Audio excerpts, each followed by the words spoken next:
I'm your host, Eric Eisenberg. Welcome to Hero Blend number 33. Captain America the Winter Soldier is finally on Blu-ray this week, so this episode is entirely dedicated to the future of the Star-Spangled Man in the Marvel Cinematic Universe. We have a lot of fun theories to throw around, so check it out.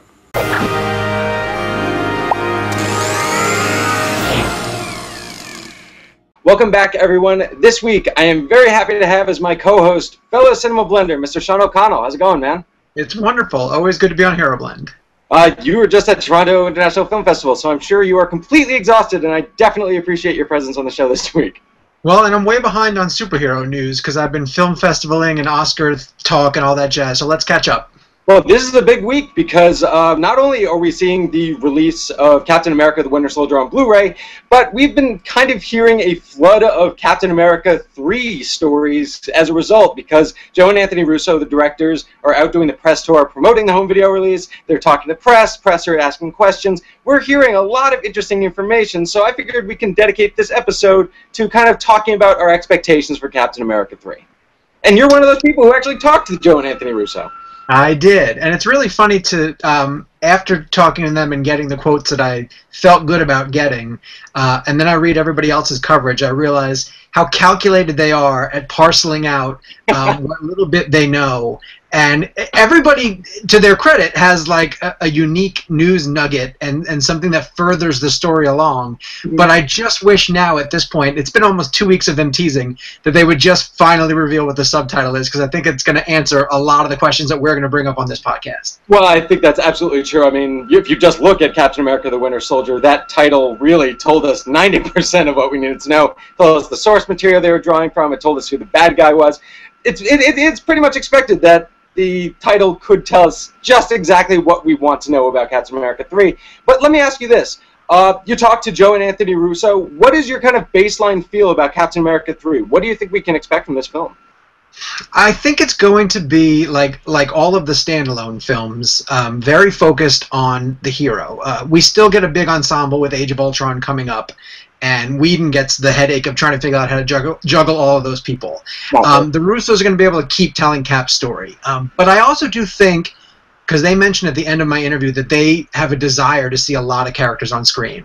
And one of the successful notions of the Winter Soldier was how well they incorporated Black Widow and Falcon.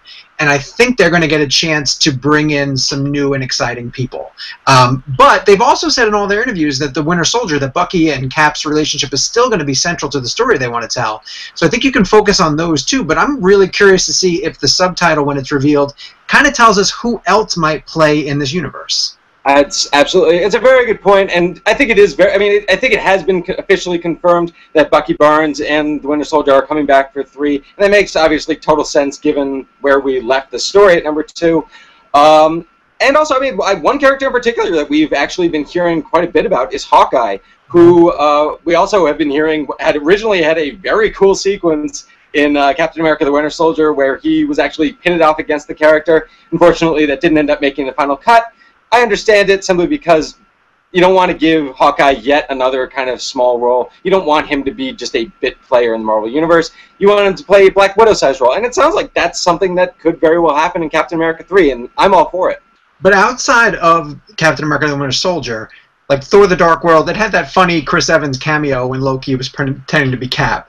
But Thor didn't have it, Iron Man didn't have it. They haven't had the ability to cross over with someone else from the world. Winter Soldier was one of the first times that they did that. And I think Marvel can get kind of creative with pulling other actors into these other standalone films that maybe not that they're not Avengers 2.5, but that, you know, they show that these guys do exist in each other's world, not just Sam Jackson, who bounces from all of them. And I think maybe you could have, I don't know, do you think it's possible that like someone like Hemsworth could show up in a Captain America 3 or someone of that size? I'm not sure it'd be that size, but honestly, I think that an easy evolution for Marvel at this point, having done the solo film, having done the team-up film, then now you're doing, I mean, hell, they brought in Guardians of the Galaxy, which will eventually team up with another team, so they're kind of building towards that. So one thing that they have not yet tackled, however, except for in kind of Captain America the Winter Soldier to a smaller degree, is a legitimate pair-up movie. I mean, and those kind of characters are all over the Marvel Comics universe. I mean, these characters team up. I mean, Luke Cage and Iron Fist are a very good example. We know we're going to be seeing them on Netflix. But I think it's entirely possible that we could eventually that a very close and possibly even Phase 3 a soon step is going to be taking two major characters and featuring them equally in one film. Is there a Captain America storyline that you think, if they were to reveal the subtitle, like a lot of the pieces would fall into place? Like, is there something that you think kind of needs to happen next with Cap in his next standalone film? Well, that's kind of a conversation that I can bridge into in another direction, which is that, I mean, Chris Evans has a shortened his contract is soon going to be up with Marvel. We know that he originally signed on for 6 pictures, which extends through Avengers 3 and Captain America 3. That was the original plan.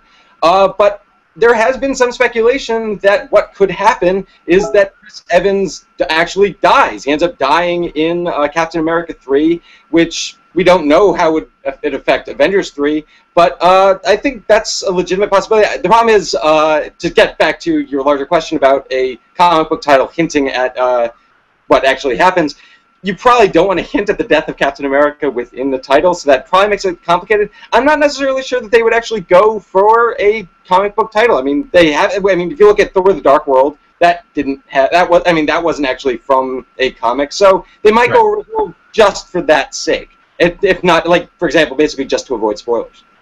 But you are thinking, because I agree with you, I think we're getting to a point where they have to hint or suggest at least that Evans' days in the suit are coming to a close, and whether it's going to be a way to retire Steve Rogers and pass the baton, or killing him off. Now, my joke is that no one actually dies in a Marvel movie. They always find some way to bring you back.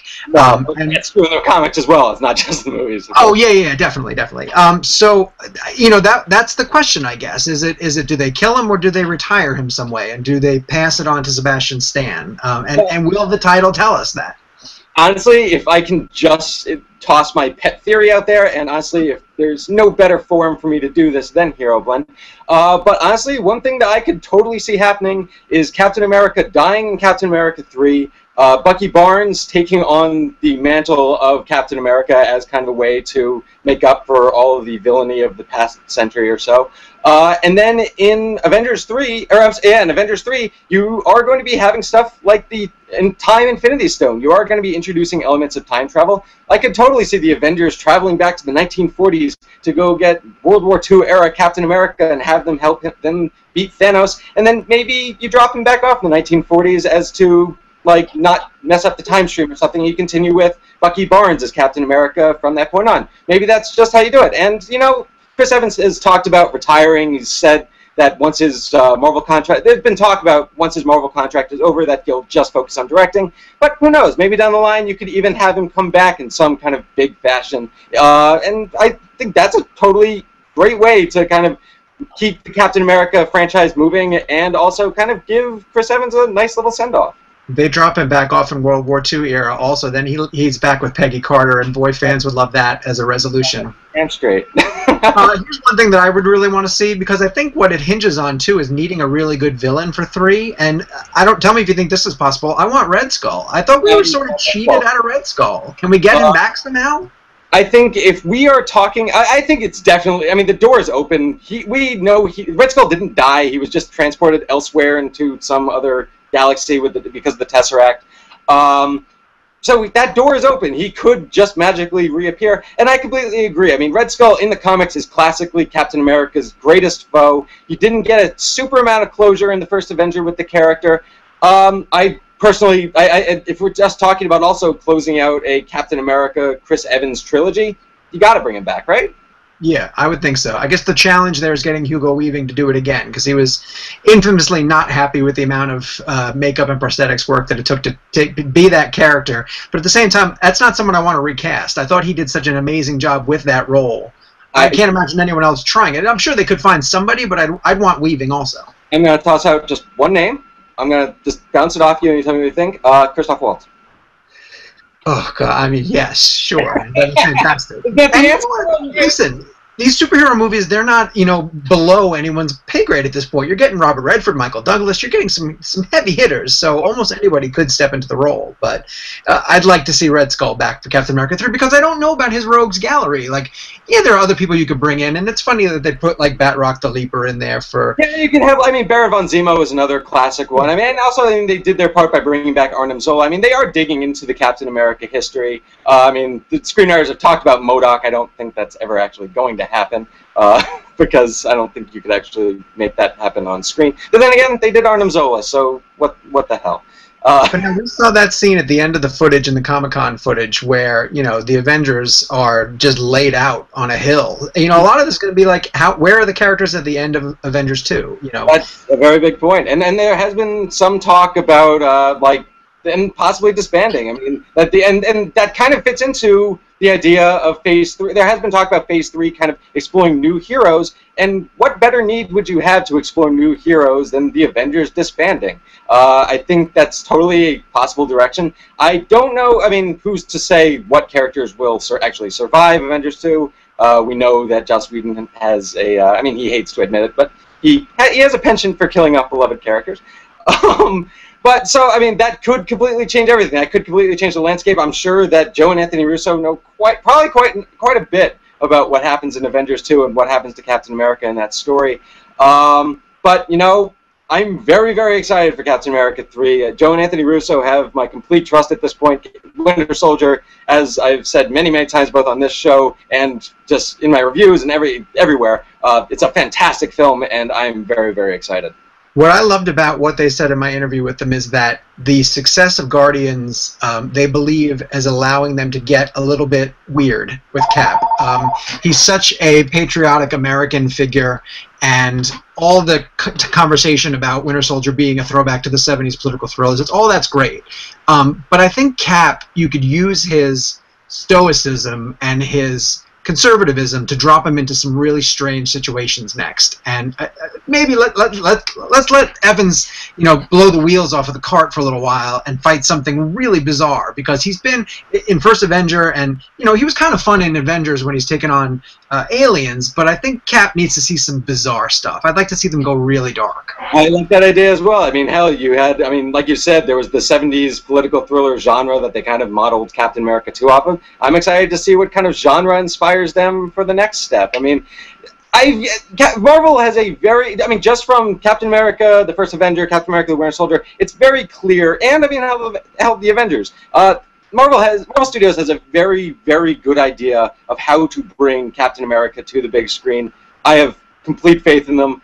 We are running out of time, actually. Let me get your final thoughts on Captain America 3, Sean.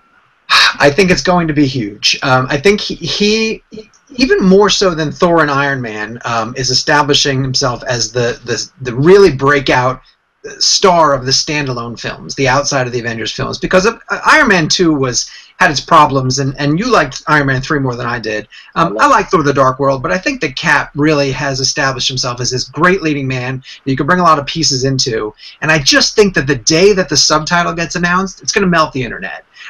Because it's going to launch all these other theories about the fun stuff that's going to happen, and with Batman Superman getting out of Captain America's way, it's poised to be a massive hit. I'm very, very excited.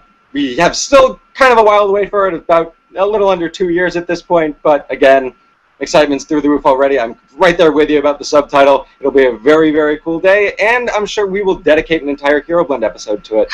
So, Sean, thank you so much for being on the show again this week, man. Anytime. Cool. Have a great week, everyone.